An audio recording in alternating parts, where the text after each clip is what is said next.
मिल रहा है। मुझे लगता है कि इस थ्योरी पर अभी सूरज बोध जी ने बहुत एजुकेटेड हैं, इलाहाबाद यूनिवर्सिटी से लेकर सारी घंटे गाड़े हैं।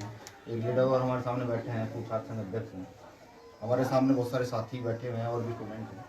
मैं जानना चाहता हूँ आप लोगों से, इस थ्योरी से क्या हम शासन की ओर बढ़ सकते हैं? बताइए, आप लोग बताइए। नहीं बढ़ सकते। कौन सी थ्योरी से बढ़ेंगे बताइए मुझे। जब हम 15 से 85 की ओर जाएंगे तब बढ़ेंगे। जब हम 85 का समावेश करेंगे तब बढ़ेंगे। अब थोड़ी सी इज्जत तो बहुत हो चुकी, थोड़ी बेइज्जती हो जाए आप लोगों की। हो जाए ना?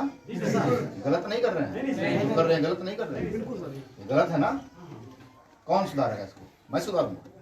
मैं तो जेल रह चुका हूँ, चंद्रशेखर आजाद जी जेल रह चुके हैं, ये भी जेल चला गया है। कौन सुधारेगा इसको? कब सीखोगे यार? इतना जूत मजबूत सिर पर पड़ रहा है तब भी सीखना नहीं चाहते। खोए हुए थे ना सब लोग।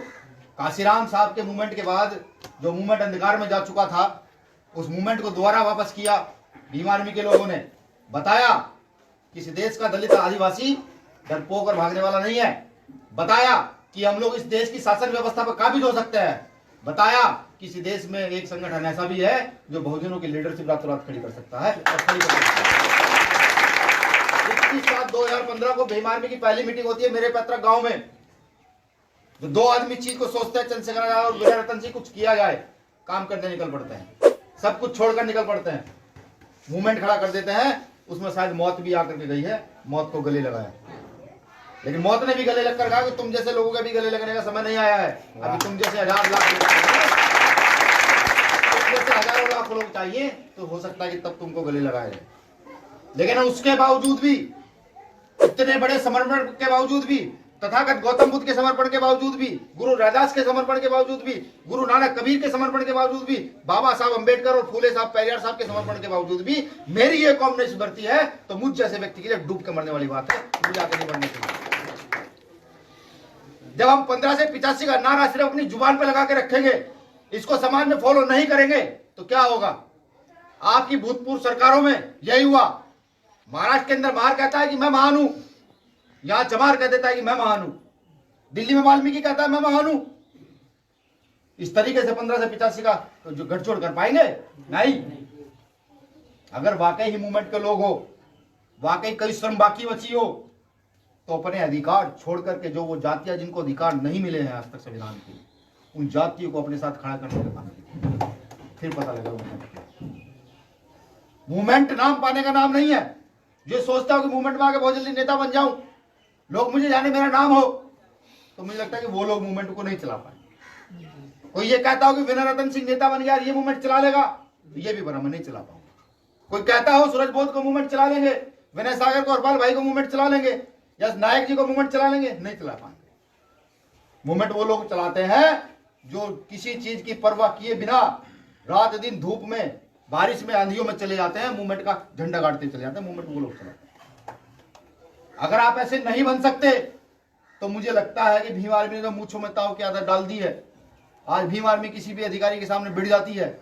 आज देश में बीजेपी आरएसएस की सरकार होने के बावजूद भी भीम आर्मी का प्रत्येक कार्यकर्ता नीला गमछा डाल के जब थानों में एक डीएम के सामने चला जाता है तो उसकी समझ आता है भीम आर्मी के लोग सुननी पड़ेगी, ये तुम्हें करना पड़ेगा, ये जिले जिले वाइज करना पड़ेगा। नहीं करोगे तो जिस शासन को सब लोग चीख चीख कर कहते हैं, जिस शासन सत्ता की बात हम लोग पूरे जोर दम लगाकर कहते हैं कि हम 85% लोग इस शासन की व्यवस्था को छीन लेंगे, कभी नहीं छीन पाएंगे। देश में मात्र 29% वोट चाहिए, 30% के थोड़ा सा ऊपर या थोड़ा सा नीचे वोट चाहिए देश की सत्ता पर काबिज होने के लिए। अब समझ लीजिए कि आपका परसेंटेज में कितना है, जिन्हें बहुजन कहते हैं। बहुजन में से कुछ चीज हटा दी जाए तब भी परसेंटेज बड़ा हो जाता है, लेकिन इस देश में 3% लोग, जिनका 3% वोट भी देश में नहीं है, अगर सही मायने उनकी जनगणना कर दी जाए, वो देश की सत्ता पर हमेशा काबिज रहते हैं। और इस देश के बहुत बड़ी संख्या वाले लोग वो देश की सत्ता से हमेशा दूर रहते हैं।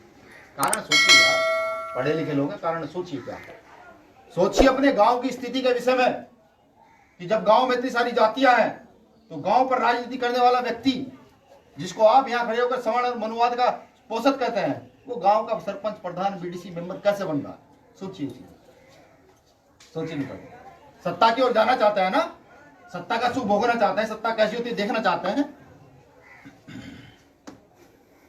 व्यवस्था परिवर्तन अगर करना चाहते हैं तो खुद में परिवर्तन करना स्टार्ट कर दीजिए।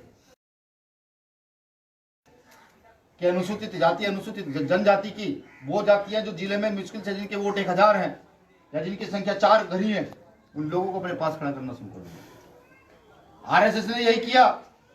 जब काशीराम साहब ने अपना एक कारवा चलाया तो उन्होंने सभी जातियों का समावेश किया, पूरे बहुजन को बनाया और सब लोगों को जिम्मेदारियां दी। लेकिन धीरे धीरे इस कारवा का टूटना स्टार्ट हुआ। काशीराम साहब के जाने के बाद ये कारवा खत्म हो चुका है। आज हमारी भूतपूर्व पार्टियों में भी वो जौन सी बहुजन की पार्टी यूपी में वो करती है, वो चाहे मान्य बैकवर्ड कैडर की हो, वो चाहे मान्य दलित कैडर की हो, आज उनमें भी जातियों का बोलबाला हो चुका है, खत्म होने की कगार पर है। इतिहास उठाइए, उनका खत्म होने की कगार पर है। सोचिए क्यों खत्म होने की कगार पर है। काशीराम साहब की थ्योरी को अडॉप्ट करता है आरएसएस, अडॉप्ट करता है अमित शाह और लागू कर देता है बीजेपी और आरएसएस में, और सारी जातियों के लोगों को उठाकर खड़ा कर कर जिम्मेदारियां दे देता है। और सारे के सारे लोग उनकी तरफ चले जाते हैं। वो लोग कौन थे, किसके लोग थे, उनमें डीएनए किसका था? वो टोटल का टोटल डीएनए हम लोगों का, बाबा साहब अम्बेडकर का डीएनए है, जो हम लोगों की बेवकूफी की वजह से वहां चला गया। इसको वापस कौन लाए? मंचों पर भाषण देने से वापस आ जाएंगे? नहीं आ पाएंगे, काम करना पड़ेगा ना। तो काम की जिम्मेदारी है आप लोग। इतने पढ़े लिखे युवा तो बनाइए बहुजन। अगर वाकई बहुजन शब्द का यूज करते तो बहुजन बनाकर दिखाइए। यहाँ की गांव की कमेटी तक में बहुजन दिखना चाहिए, यहाँ की ब्लॉक की कमेटी में बहुजन दिखना चाहिए, यहाँ की जिले की कमेटी में बहुजन दिखना चाहिए। फिर देखिए देश में कैसा आनंद आता है। आरएसएस दबता है जिन लोगों से बीजेपी से प्रधानमंत्री जिनके खिलाफ स्टेटमेंट देता है, उस संगठन को छोटा मोटा संगठन मत समझिए। जब चंद्रशेखर आजाद जी जेल से छूटे तो हम लोग साथी थे। जेल से छूटने के बाद वो स्टेटमेंट देता है कि ये देश जो है आरएसएस की बकौती नहीं है, ये देश भारतीय संविधान से चलता है, नागपुर की व्यवस्था से नहीं चले।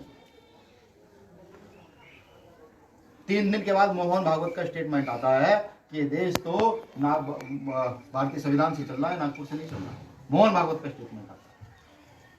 अब आप समझिए कि जिन लोगों के बोलने के बाद मोहन भागवत बोलता हो, जिसके सामने प्रधानमंत्री हाथ बांध के ऐसे खड़े हो जाता हो, गृह मंत्री ऐसे खड़े हो जाते हो, आप उस संगठन के कार्यकर्ता हैं।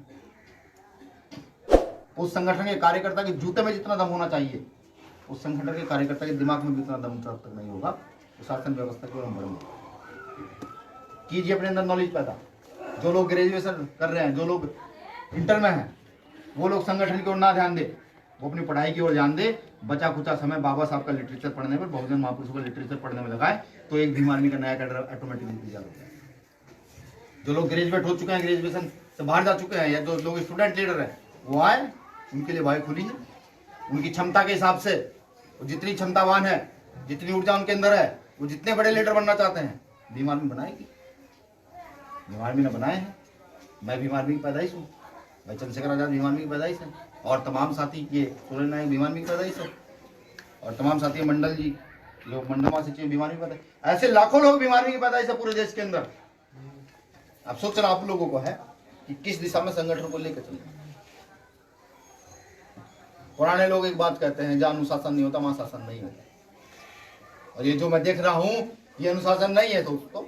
अनुशासन वही होगा जब मैं आऊं, चाहे लोग 20 हों, लेकिन उन 20 लोगों को मुझे महसूस होगी बहुजन समाज के लोग। मुझे ये महसूस ना हो कि एक जाति के लोग। मैंने कल गोरखपुर में भी पूछा, मैं किन समाज के लोग, तो आवाज है एक समाज के लोग। जिस समाज का नाम आया निकल के, वो तो लड़ रहा है उसके, वो तो ऐसा हो गया है कि पेट से पैदा होगा तो मूवमेंट लेकर पैदा होगा।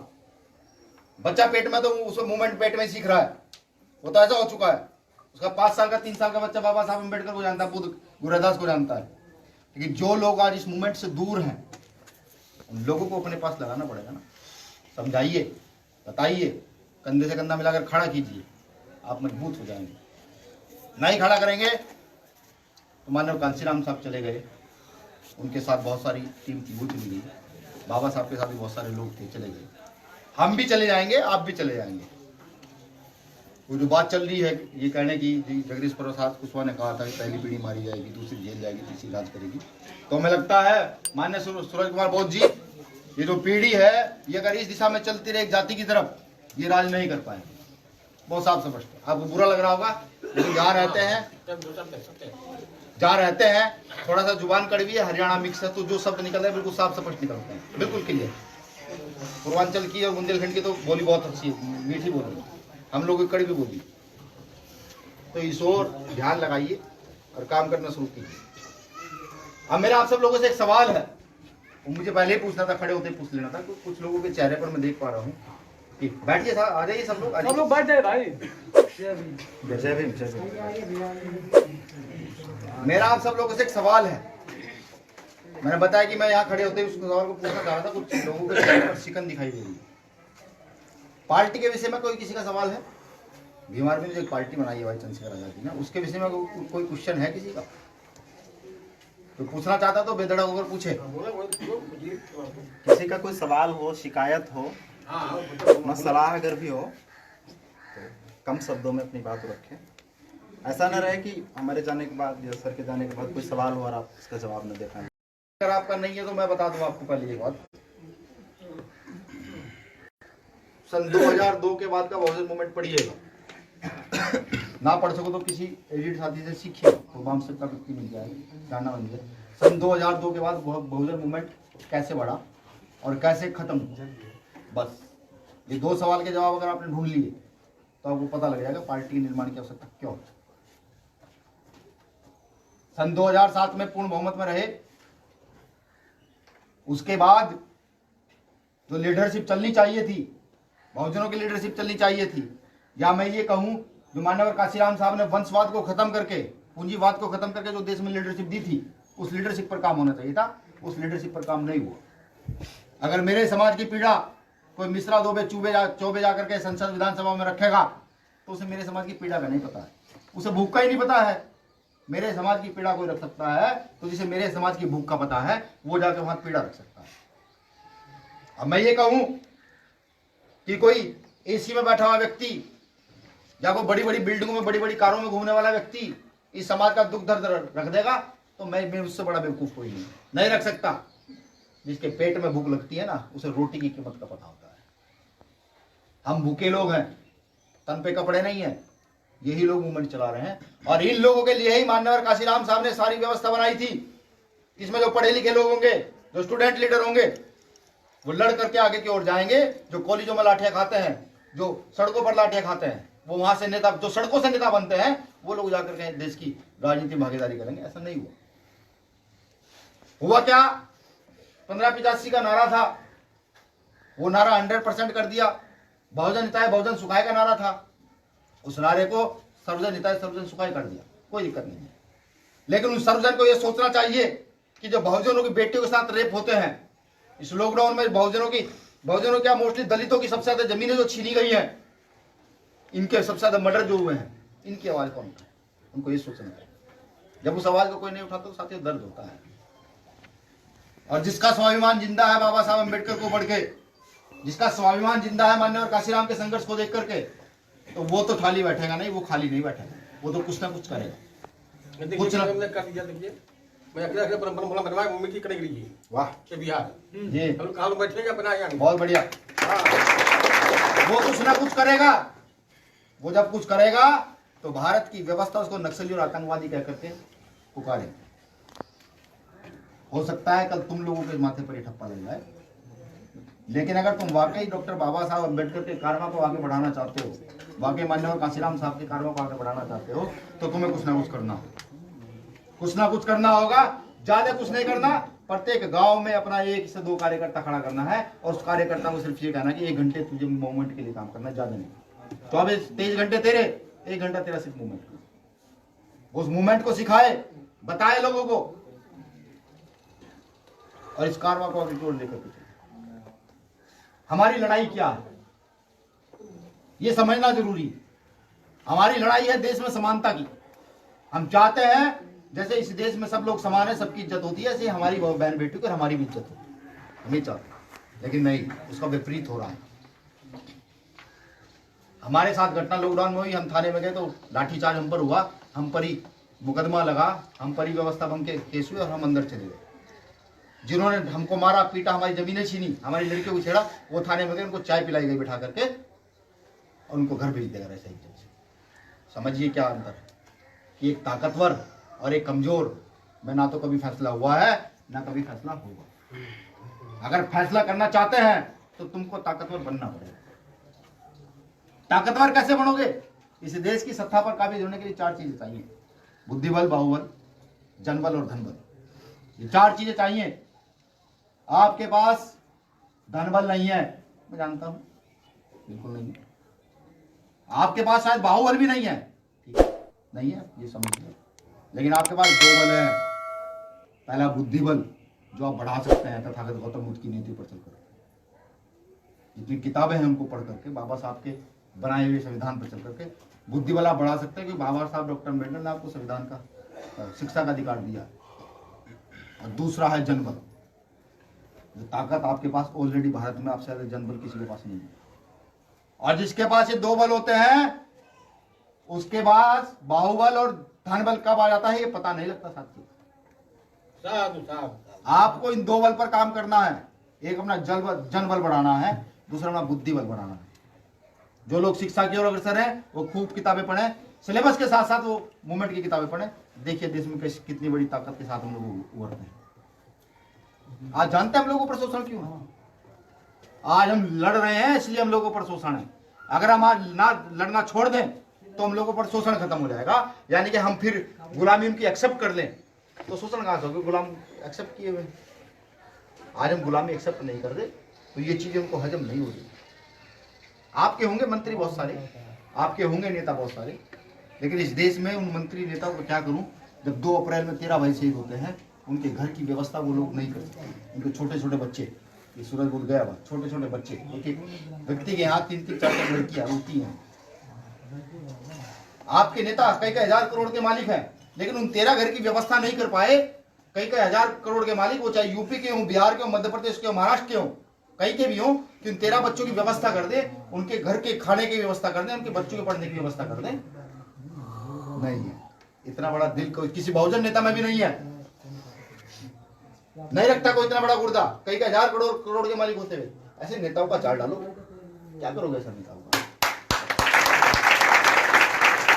इस कौम में शहादत की सबसे ज्यादा आदत है, लेकिन ये कौम जब डरती है, जब ये शहादत होने के बाद इसका कोई पीछे से देखने वाला पूछने वाला नहीं, जब ये कौम भीम आर्मी ने जो पैदा किया है, जिस समय 2 अप्रैल हुआ, हमने दिल्ली में आंदोलन की घोषणा कर दी और सबसे पहला मंच लगाकर दिल्ली में जो भी हम कर सकते थे 1000, 2000, 5000, 10,000 हमने उन 13 परिवार को दिलाने का काम। देखा देखी लोगों ने काम स्टार्ट कर दिए, नेताओं ने भाषण देने शुरू कर दिए। तो समझ लीजिए जो नेता आपके दुख दर्द में नहीं खड़ा है वो आपका नेता नहीं है। ये बात गांठ बांधी लीजिए। इस देश में मुसलमान आज ये कह रहा है कि मैं यहाँ के अम्बेडकरवादी लोगों को इस देश की सत्ता सौंपना चाहता हूं, और हम क्या कह रहे हैं? दूर नहीं। हमारा जन्म जो हुआ है बाबा साहब अम्बेडकर की बदौलत ही है। हमारे जो अधिकार है बाबा साहब अम्बेडकर की बदौलत है। जो बाबा साहब अम्बेडकर ने समानता की ज्योति जलाई है उसमें हम सबको समान अधिकार दिलाना पड़ेगा, बिल्कुल दिलाना पड़ेगा। तुम्हारी जिम्मेदारी है। तुम्हें सोने खाने पहनने का अधिकार नहीं है, तुम्हें अच्छे जीवन अभी जीने का अधिकार नहीं है जब तक तुम भारत के अंदर समानता ना ले आओ। बाबा साहब के मानने वालों को या बाबा साहब की उस कौम को जो उनका डीएनए संबंध रखते हैं, उनको अच्छे कपड़े पहनकर घूमने का अधिकार नहीं है। क्या जरूरत है सब लोगों को? ये हरपाल जी बहुत बड़ा बिजनेस है इनका खुद का, लेकिन उस बिजनेस को छोड़कर कई लाख का घाटा सह करके भी आप लोगों के बीच में तो बाबा साहब को जान लिया है। इन्हें पता लग गया है कि सारी धन दौलत बेकार है, बाबा साहब का कारवां नहीं बढ़ा सकता। सब पता लग गया। ये सूरज बहुत एजुकेटेड है, 6 महीने तैयारी करेगा तो आईएएस बनने से कोई नहीं रोक सकता, लेकिन वो कीड़ा जो बाबा साहब के दिमाग में घुस गया है वो नहीं निकल रहा है। इनका भैया आईएएस को बात मार देता हूँ, मूवमेंट को चलाऊंगा, ये मूवमेंट में खड़ा। ऐसे ना जाने कितने नाम देश के अंदर है, कितने नाम है। 22 राज्यों में भीम आर्मी का संगठन खड़ा है। अगर आज घोषणा कर दी जाए तो 4 दिन में 22 राज्यों में बंद का आह्वान कर दिया जाए तो 60% भारत बंद कर देंगे 4 दिन के अंदर। इतनी बड़ी ताकत भीम आर्मी की पूरे देश में। अब महाराजगंज के लोग सोच लीजिए, मेरे आने के बाद भी अगर यहाँ गांव गांव तक टीमें आपकी नहीं पहुंचती हैं, बहुजनों का समावेश नहीं होता है, यहाँ स्टूडेंट विंग खड़ा नहीं होता है, तो फिर मेरे आने का कोई फायदा नहीं। आप लोगों के लिए सारी व्यवस्था कर दी गई है।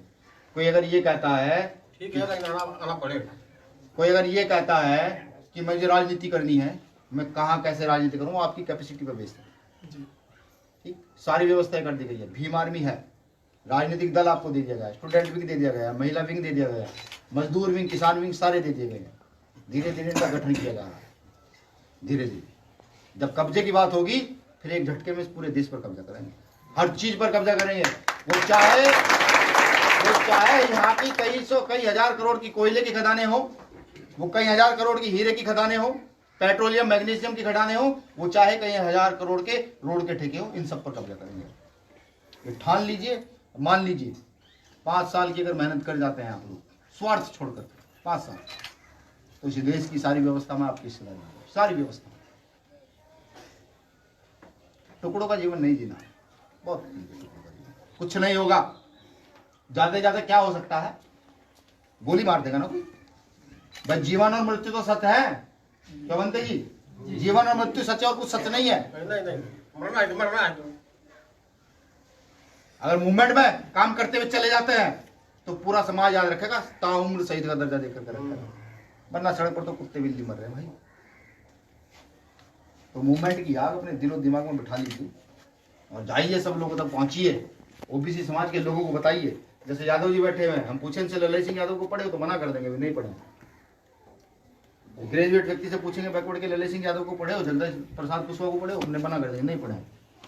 उनको भी बताइए जाकर कि बैकवर्ड समाज के लोग दलित आदिवासियों के गुरु हैं, उन्होंने हमेशा मूवमेंट चलाया है, हम लोगों का रक्षण किया है। बताइए, उनको समझाइए जाकर। मुस्लिम समाज से मिलिए, जो आज डॉक्टर बाबा साहब अम्बेडकर का और इस भारतीय संविधान को उठाकर चलता है, जो भारतीय संविधान की प्रस्तावना पढ़ता है, वो कहता है इसका संविधान की पहली प्रस्तावना का पढ़ कि हम भारत के लोग, जो आज चलता है, जो मूवमेंट चलाने के लिए आप लोगों के साथ तैयार है, जाइए उनको गले लगाइए, लाइए मूवमेंट में। रही लड़ाई की बात कि जब यहां से आपका जिलाध्यक्ष नायक धाड़ेगा ना, ये कोई बात कहेगा, तो दिल्ली की गद्दी में बैठे हुए लोगों को उसका मतलब समझ आएगा। उनको पता है कि अगर भीम आर्मी के जिलाध्यक्ष ने कुछ कहा है तो उसका कोई मतलब है। ये ताकत बना के करो। अब मैं थोड़ा सा पार्टी की बात कर दूं। आपने एक बच्चे को जन्म दे दिया है, जिसका नाम सब लोगों ने बता दिया, माननीय चंद्रशेखर आजाद उसके नेतृत्व करता है। और मुझे लगता है जिस ईमानदारी से हम पिछले 4-5 साल से लगातार भीम आर्मी नाम के मूवमेंट में काम कर रहे हैं, अभी तक तो हमारी ईमानदारी पर लोगों ने भ्रम फैलाया, एविडेंस किसी के पास नहीं है कि हम कोई गलत काम किया। और बाबा साहब अम्बेडकर को पढ़कर इतना तो समझ आ गया कि जो लोग नहीं बिका करते, लोगों की फोटो बिकती है, ये तो समझ आ गया। ठीक, तो आपको भी बाबा साहब अम्बेडकर का वो चीजें समझ आ जानी चाहिए कि अगर आप बिक गए तो फोटो नहीं बिकेंगी, फिर आप ही बिकोगे। और अगर आप ना बिके तो शायद कल हो सकता है कि आप लोगों की फोटो या समाज में बिके। तो ऐसा समाज पैदा कीजिए जो खुद की फोटो बिकवाने में विश्वास रखता हो, खुद बिकने में विश्वास न रखता हो, ऐसा समाज पैदा कीजिए। भीम आर्मी ने बहुत सारी व्यवस्थाएं चलाई। 5-5 साल के बच्चे को बोलना सिखाया हमने। भीम आर्मी पाठशालाओं का नाम सुना होगा, अभी यहाँ स्टैब्लिश नहीं है, लागू की है। 5-5 साल के बच्चे को बोलना सिखाया, और ऐसा वैसा बोलना नहीं सिखाया। चाहे एक व्यक्ति के सामने बुलवाओ, चाहे 1 लाख के सामने बुलवाओ, वो उसी दहाड़ कर उस चीज के साथ बोलेगा जिस तरीके से हम ये पैदा कीजिए, देखिए आनंद आएगा। अभी तो मूवमेंट स्टार्ट हुआ है, बीसीडी मूवमेंट की शुरू नहीं हुई है। आपने हल्के से मूवमेंट में हल्का सा झुकाव दिखाया है, इस देश के बहुजनों ने मूवमेंट की ओर हल्का सा झुकाव दिखाया है। और इस देश की बहुजन पार्टियों से लेकर के मनुवादियों की पार्टी तक चिंतित हैं कि इस देश के युवा ने क्या कर दिया है। अब ये युवा ही इस देश की क्रांति बदलेगा। चंद लाइनों के साथ अपनी बात को विराम दूंगा और चाहूँगा कि जो कुछ मेरे मुंह से गलत निकला तो उसको भी आप दिल से ना लगाइएगा। भाई हूँ आपका, छोटा या बड़ा, कहने की ऐसी आदत है, ऐसे ही कहता रहूँगा। साथियों, चांद सितारे मेरे साथ में रहें तब तक आपके हाथ मेरे हाथ में। ये चांद ये सितारे मेरे साथ में रहे तब तक आपके हाथ मेरे हाथ में रहे। आंधी साख से टूट कर गिर जाए वो पत्ते नहीं, हम इन आंधियों को कह दूं मनुवाद की कि अब औकात में।